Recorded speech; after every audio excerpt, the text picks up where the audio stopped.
we haven't finished the first aggregate yet. So we are in the middle of the aggregate of matter, page 497. We'll begin with paragraph 61, bodily intimation, verbal intimation, and so on. And as you said, there is a long footnote and very difficult to understand, and also some translations are not correct. So, bodily intimation is the mode, conformation, and the alteration, deformation in the consciousness originated air element that causes the occurrence of movement forward, etc., which mode and alteration are a condition for the stiffening, upholding, and moving of the cognizant material body. So what is bodily intimation? After reading this definition, you don't know what it is. So I will tell you. Now, we let other people know our intention by, say, bodily gesture. Now, that bodily gesture is what we call bodily intimation, but here it is couched in the language of the books. Now, bodily intimation is one of the 28 material properties. But bodily intimation is not air element, because if air element is bodily intimation, then wherever there is air element, there would be intimation, and there is not. So air element cannot be bodily intimation. Then is Cheta-born matter bodily intimation? There are other Cheta-born material properties too, and they are not intimation. They do not help us to know the intention of people. Therefore, Cheta-born matter is also not bodily intimation. Then, is movement bodily intimation? If it is, then there will be intimation in the movement of trees, in the movement of inanimate things, but there is no intimation. So, bodily intimation is a particular mode of air element, which is caused by Cheta. Cheta, which causes going forward, going back, and so on. And this mode is a condition for there to be a stiffening or upholding of the limbs of the body and so on.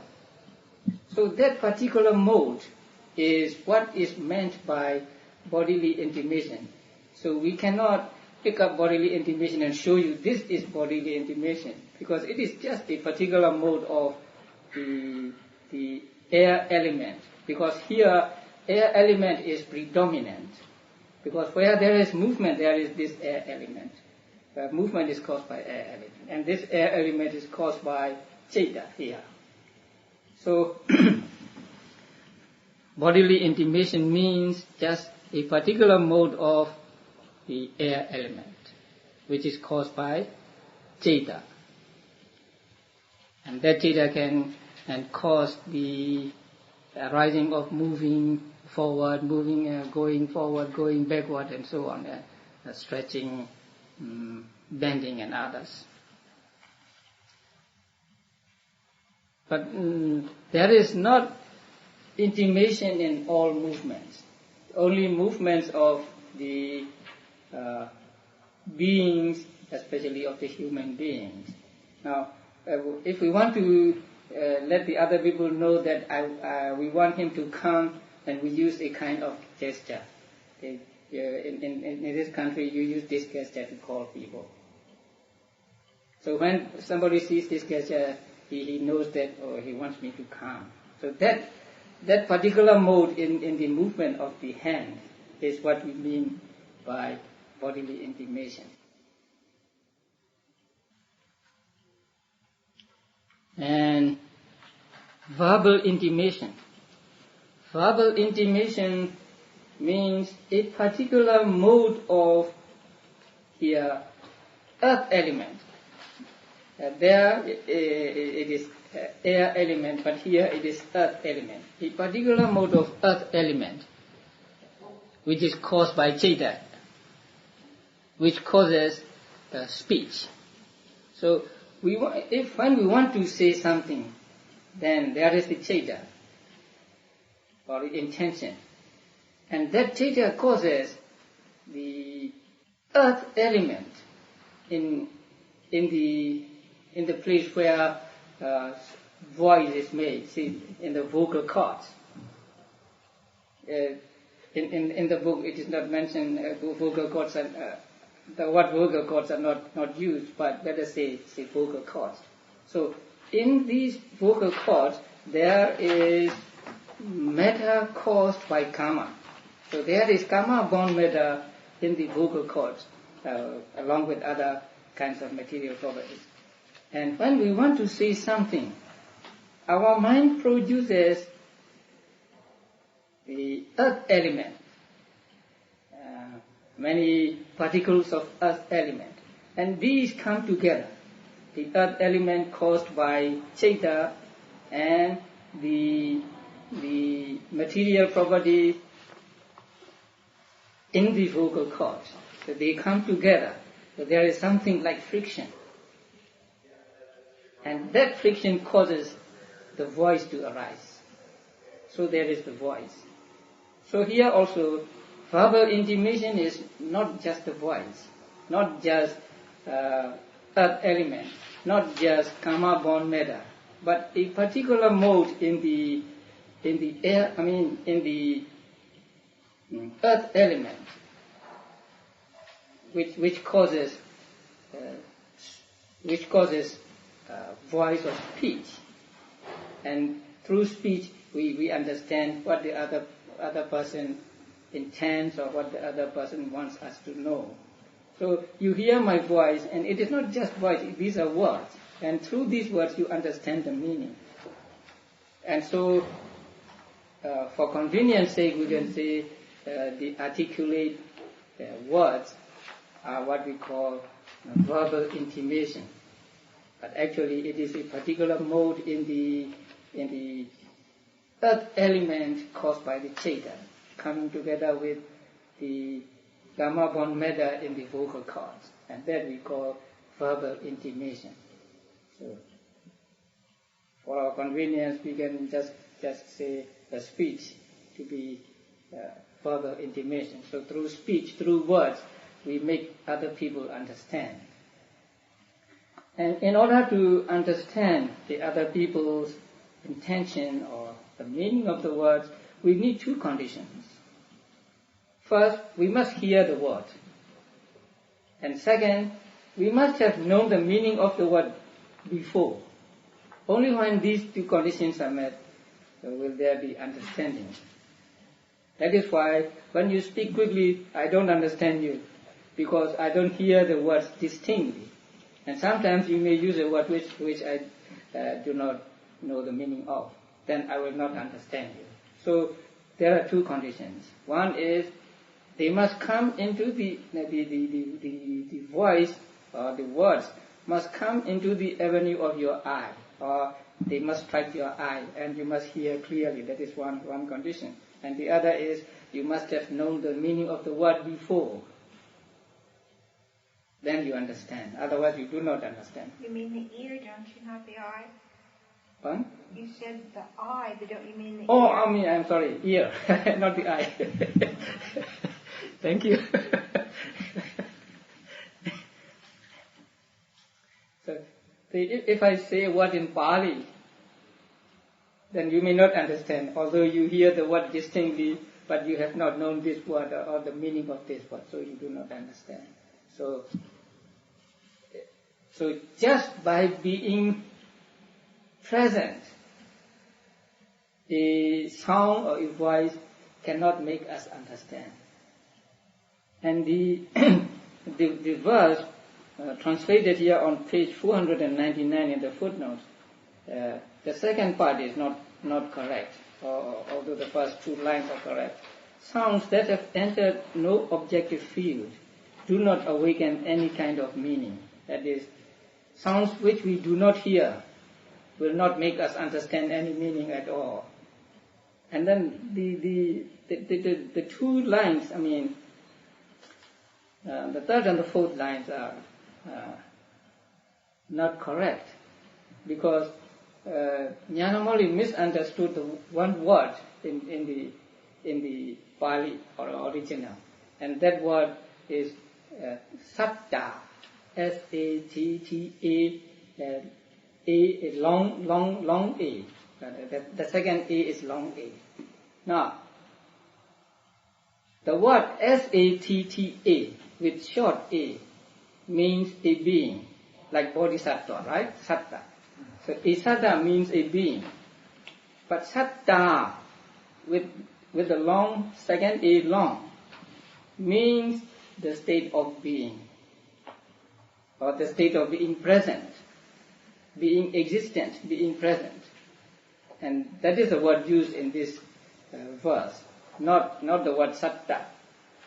So that means not just by being present will they make us understand. These sounds or words make us understand. That means we may hear the words, but if we do not understand the meaning of the word, if we have not learned the meaning of the word before, then we will not understand. So this is verbal intimation, and others are not so difficult to understand. And these two, bodily intimation and verbal intimation, are said to be caused by Citta.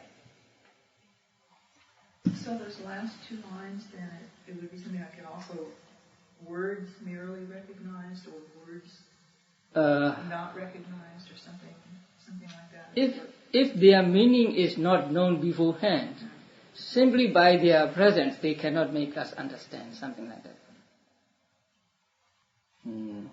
Let me see. They will not show any meaning just by their presence if their meaning is not known beforehand. And the next material property is space element, or just space, paragraph 63. And it has a characteristic of delimiting matter. Delimiting matter really means group of matter, not just one material property, but a group of material property, because material properties arise in groups, say 8 together, 9 together, 10 together, and so on. And this space element is said to be between these groups, say between one group and the other, and that is what we call space. That is delimiting. This is one group, this is another group, this is still another group, and so on. That is called space. So, delimiting matter means not one material property from another, but one group of materiality from another. And then comes 3, lightness of matter, malleability of matter, and wieldiness of matter. These are actually some quality of the material properties, the lightness, malleability, and wieldiness. And they are explained in paragraph 65. See, lightness of matter is alteration of matter, such as any light state in material instances, as in one who is healthy. So when you are healthy, your body is something like light, agile, and so there is this lightness of matter in the body. And the second, malleability of matter is compared to a well-pounded hide. So when you want to make leather, and you soak the hide in water, in salt water, and then you pound it again and again so that it becomes soft and malleable to whatever you want to do. So something like that is called malleability in matter. And the third one is compared to well-refined gold. So you want to make some ornaments out of gold. Then you refine the gold. So when gold is well refined, that is without any other mixture or something, then it becomes easy to be made into any ornament you want. So something like that existing in the body or in the matter is called wieldiness of matter. And these three, it is said, always arise together. So at the beginning of the paragraph 65, you see these three, however, are not found apart from each other. So when there is one, there is the other two. The other two too. So these are three actually qualities of material property. And then next we have growth of matter and continuity of matter. Now, you are familiar with the three phases of existence, right? Arising, continuation, and death or disappearance. Now, the first phase, arising, is described here as two, growth of matter and continuity of matter. So it is just it is called rebirth here, just the arising of matter. This arising of matter is here divided into two. One is growth of matter and the other is continuity of matter. Growth of matter is first arising, and continuity of matter is, as the word said, continuance. So the continuity of matter has the characteristic of occurrence, but it is not occurrence, it is continuing. Is there such a word as continuance? Or we can just say continuing. Yeah. Has the characteristic of continuing to exist, not just occurrence. The Pali word can mean to occur as well as to continue after arising. Its function is to anchor, that means to join one with the other. Both of these terms both of these are terms for matter at its birth.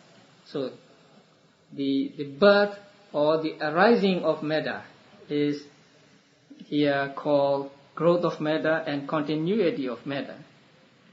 And just one birth or arising is described with two names here because it is owing to difference of mode, and there is a little difference between the growth of matter and continuity of matter, and also according to different persons' susceptibility to instruction. That means there are some beings who will understand better when one birth is described as two, growth of matter and continuity of matter. Now, it plays an important role, at least in explaining why Buddha said, why Buddha taught in this way or why Buddha taught in that way. And that is, Buddha always has in mind the susceptibility of listeners. That means, if I use this word, will they understand? Then if they are not going to understand, then he may use another word. That is why there are many kinds of teachings in the teachings of the Buddha. Like sometimes he taught by way of 5 aggregates. Sometimes he taught by way of 12 bases. Sometimes by 18 elements. But actually they are all the same. Different names given to one and the same thing. So sometimes we may be familiar with one word, but not the other. So when a familiar word is spoken to us, we readily understand. So if the word is not familiar with us, then we don't understand. So if we don't understand, we cannot penetrate into the nature of things. So Buddha always exercised this.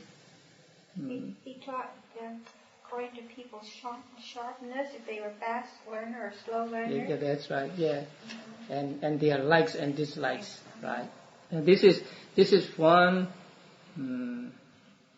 ability not shared by his disciples. Even Sariputta has no such ability to enter into the minds of listeners and finding out what will be suitable for them. That is why Sariputta gave a wrong meditation subject to his young student. So here Buddha wanted to say, wanted to teach so that it is suitable for their susceptibility. So in teaching, the teaching in the summary, that is in the Abhidhamma, in the Dhammasangani is given as growth and continuity. But since there is here no difference in meaning, that means the difference in reality. Consequently, in description, that means a detailed description of these words, the setting up of sense bases is the growth of matter, and the growth of matter is the continuity of matter. So this is said in Dhammasangani. And in the commentary, it is genesis that is called setting up, increase that is called growth, occurrence that is called continuity. So here three terms are given: setting up, growth, and continuity. And a simile is given here. Genesis is setting up is like the time when water comes up in a hole dug in a river bank. So when the water comes up, that is Genesis. Increase as growth is like the time when it fills the hole. And occurrence or continuance as continuity is like the time when it overflows. So these are just the simile to understand the two phases of one arising or one birth of material property, growth of matter and continuity of matter. So according to this, there will be four kinds of matter which are called characteristic matter, because actually they are a different phases of matter, say the arising, the continuance, and disappearing. So these two are for arising. And then the next is aging, paragraph 68. The characteristic of maturing or ripening material instances. So this is getting old. This is the continuing phase of existence, the arising, continuing, and disappearing. So it corresponds to the second phase. And here aging, this is said with reference to the kind of aging that is evident through seeing alteration in teeth, etc., as their brokenness and so on. Now there are here given three kinds of aging. Evident aging, hidden aging, and incessant aging. Evident aging is aging which is evident. Say when we see someone with a broken teeth or someone with eyeglasses maybe,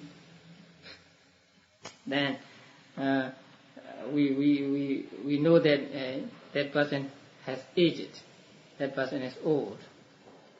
And then for the immaterial states, there is no such evident aging. We cannot see the brokenness of Chaita and Chaitasikas. So here for them it is called hidden aging. That is aging which is not which cannot be seen, which cannot be seen by the eyes, but which is seen through wisdom or mind. And in earth, water, rocks, the moon, the sun, etc., the aging is called incessant aging.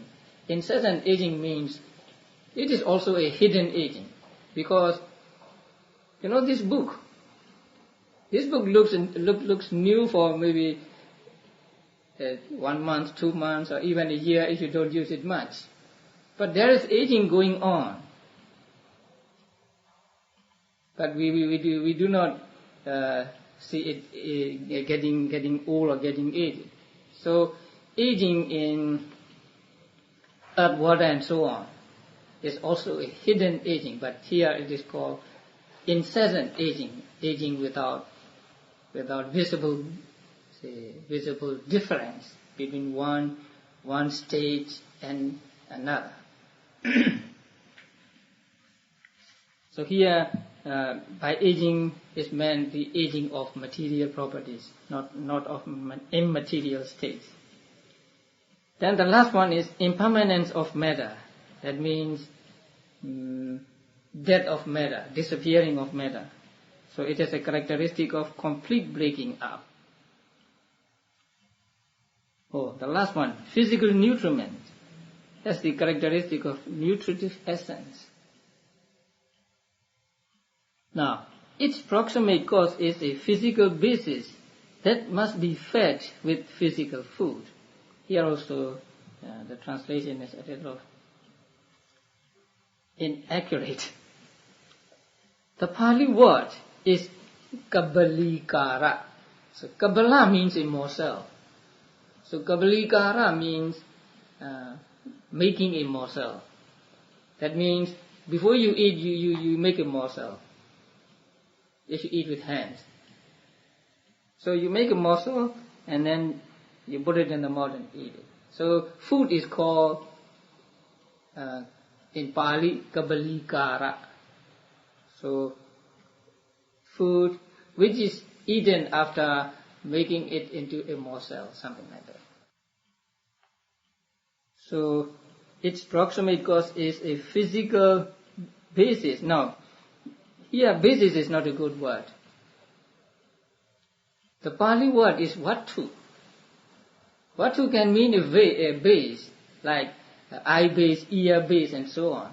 But vatu can also mean a thing, just something. So here, physical basis means just a material thing, which must be swallowed after being made a morsel. This is the word used in Nepali. Simply it is just what you eat, the food.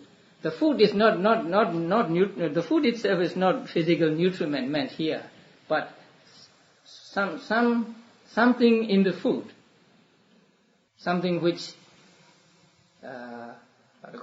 which helps us destroy hunger and so on. So that nutritive essence is what is meant here as physical nutriment, not the food itself. But its approximate cause is the food we eat, because we get that nutriment from the food we eat. So these are altogether 28 material properties. If you count them, you will get 28. 4 primary elements and 24 dependent ones. So altogether 28.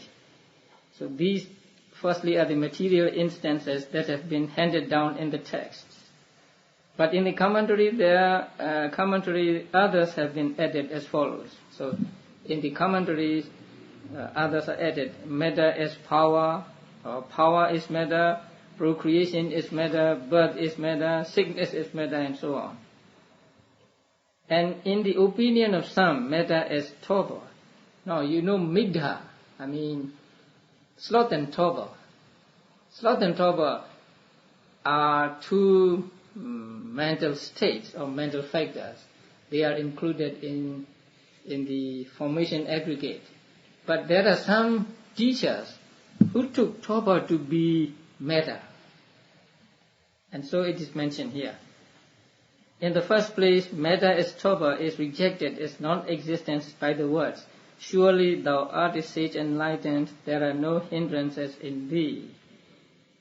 Now, the common opinion is that toba is not matter. But there are some teachers belonging to another school among the Theravada school. And they took Thopa to be matter. And then that is rejected as non-existent. There can be no Thopa as matter. And the proof they show is Buddha's word, surely thou art a sage enlightened, there are no hindrances in thee. Now, these two lines state that there are no hindrances in the mind of the Buddha. And Thopa is included in the hindrances. But in other, especially in Abhidhamma, it is said that material properties cannot be abandoned or cannot be destroyed. Say, only the mental defilements can be destroyed. Say, when a person becomes enlightened, he eradicates mental defilements. So only the mental defilements can be eradicated and not the material properties. But here it is said that Buddha had no defilement, no hindrances. And Thopa is included in hindrances. So Thopa can be eradicated. If it can be eradicated, it is not rupa, it is not material property. And the rest, matter as sickness is included by aging and by impermanence, matter as birth by growth and continuity, matter as procreation by water elements, because when there is water element, something grows, and matter as power by the air element. So taken separately, not even one of these exists. This was the agreement reached. So this was the agreement of majority of teachers. So this derived matter of 24 sorts and the aforesaid matter of the primary elements, which is of 4 sorts, together amount to 28 sorts, neither more nor less. So these are the 28 material properties. And then they are described as of one kind, 2 kinds, and so on. So the first is what?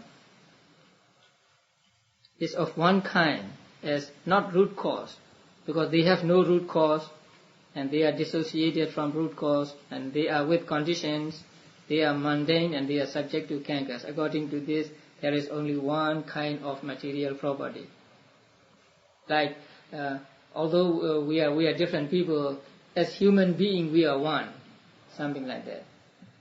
So although there are 28 material properties, as having no root cause, or as having conditions, as being mundane, then there is only one rupa, one material property.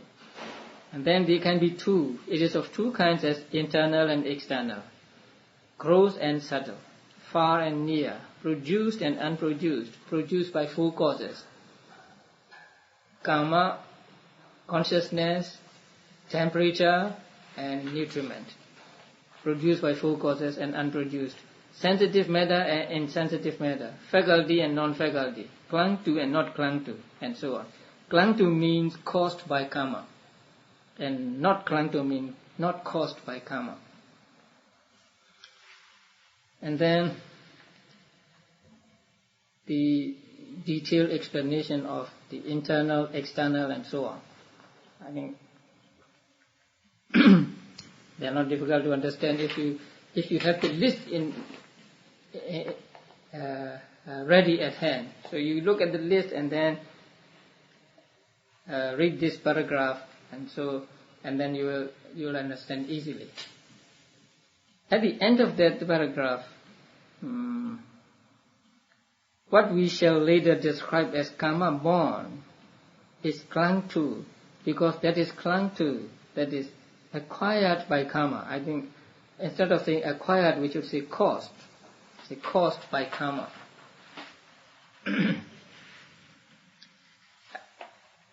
Literally, clung to by karma. And clung to by or grasped by karma means taken by karma as its object. So that simply means caused by karma. And then matter are of three kinds, according to the visible triad, the karma-born triad, etc. And as regards the growth, the visible datum is visible with impact. The rest are visible, invisible with impact. All the subtle kinds are invisible without impact. So there are three kinds of material properties: visible with impact, invisible with impact, invisible without impact. So visible with impact is only one, which is visible datum, that is a visible object. And the rest are invisible with impact. And all the subtle kinds are invisible without impact. Now, subtle and gross are explained in the above paragraphs, paragraph 73. Then according to karma-born triad, etc., however, that born from karma is karma-born and so on. They are not difficult to understand. So karma-born, not karma-born. Neither karma-born nor not karma-born. And the same with consciousness, temperature, and nutriment and temperature. And again, it is of four kinds, paragraph 76. As seen, etc., as concrete matter, etc., and as the physical basis, tetrads, and so on. So visible database is seen because it is the objective field of seeing. So it is the object of seeing. So visible data is seen, called seen. And then heard. What is heard? Sound. And then the other ones, the three, that is to say, odors, flavors, and tangible data are sensed, literally contacted, because they are objective fields of faculties that take contiguous or objective fields. The rest are cognized because they are the objective field of consciousness only. So firstly, it is of four kinds according to the seen, etc. treated. And then here, in the footnote, there is a discussion of whether water element can be touched. Is not coal apprehended by touching? Do you think so? And that is water element? Certainly it is apprehended, but it is not the water element. So the coal is not water element. What is it then? It is just the fire element or temperature. For there is a sensation of cold when heat is sluggish. So when there is little temperature, we say it is cold. And when the temperature rises, we say it is hot. So cold and hot are just the variation in temperature. And so cold is not water element. There is no quality that is called cold. There is only the assumption of coldness due to the sluggishness of the state of heat. How is that to be known? Because of the unreliability of the sensation of cold, like beyond and not beyond. That beyond and not beyond is not a correct rendering. It means this bank and the other bank. When we are on this bank, we call the other bank. But when we cross over to the other bank, then this bank becomes the other bank, and the other bank becomes this bank. So here also, when the temperature is low, we call it is cold, and when the temperature has risen, we call it is hot. So hot and cold are relative terms. For in hot weather, while those who stand in the sun and go into the shade have the sensation of cold, yet those who go to the same place from an underground cave have the sensation of heat. And if coldness were the water element, it would be found in a single group along with heat, but it is not so found. So if coldness is water element, that it must coexist with heat. But heat and cold do not coexist. So cold is not water element, because there are 4 elements everywhere. And if coolness was the water element, it would be found in a single group along with heat, but it is not so found. That is why it may be known, actually we should say it should be known, that coolness is not water element. And that is conclusive for those who agree to the inseparable existence of the primary elements. And it is conclusive too even for those who do not agree, because it is disproved by associate existence and so on. That is difficult to understand. And it is conclusive too for those who say that coldness is the characteristic of the air element. For if coldness were the air element, coldness would be found in a single group along with it, the same argument. And then, but those who hold the opinion that fluidity is the water element and that is apprehended by touching should be told that fluidity is touched is merely the Venerable One's assumption, as in the case with shape. So, we think we see the shape. We look at something and we say we think we see the shape, but what we really see is the visible object there. Shape we do not see, but we think we see.